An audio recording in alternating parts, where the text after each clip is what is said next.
the interest rates on your loans might drop in the coming weeks. Here is why. Do you remember the 2000 rupee notes that were recalled? What happened was that we all panicked and we all put these notes in the banks. We deposited these notes in the banks. Now, a bulk of these notes were deposited between the dates May 19 to July 28th. What happened when these notes were deposited? The RBI got worried because the inflation was high and these notes were bringing more and more liquidity into the money market system, into the banking system. So the RBI had to do something. What did the RBI do? It told the banks that all the deposits that you have got between May 19th to July 28th, you have to keep 10% of that amount with us, means with the RBI.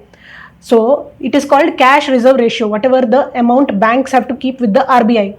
So what did the RBI say? It said there will be an incremental cash reserve ratio for all the deposits that you have got between May 19th to July 28th.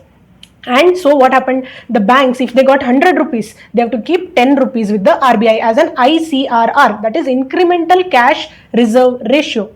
It was negative for banks because bank has received 100 rupees as deposit. It has to pay interest on those deposits for all the 100 rupees. But it can use only 90 rupees for lending purposes. And why was the RBI doing this? Because it didn't want the liquidity to go high in a way in which that it will affect the inflation. Now what happened? Let's come to the present. At that point of time only RBI told that either by September 8th or before that we will review this incremental cash reserve ratio. But till then, let that 10% be with us. So this 10% of all the deposits gathered between May 19th to July 28th was idle. Okay. Now what happened is that in September month, the RBI said that there is a liquidity surplus of at least 80,000 crores in the system. But on the other side, by September 15th, we all have to pay advance taxes. So what will happen? At least 2 lakh crores will go out from the banks to the government. So now what the RBI said is that, okay, we will remove this 10% of ICRR and this incremental cash reserve ratio, what is there, we will again give it in the banking system and give the liquidity. So that once the September 15th comes and when the months will progress, there won't be a liquidity deficit or a liquidity crunch.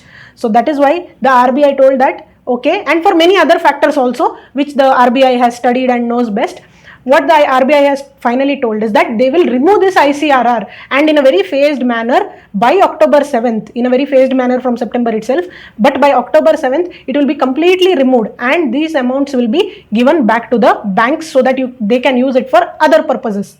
Now, what happens when this ICRR will be removed?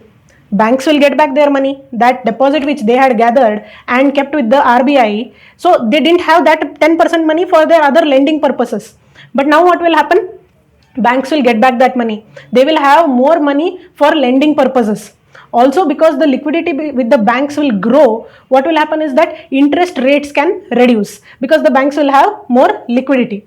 So this is why in the coming weeks, your interest rates might drop, the bank's lending capacities may also increase, and this is the main news of the day, that RBI has announced that it is going to remove the ICRR which it had imposed on the banks.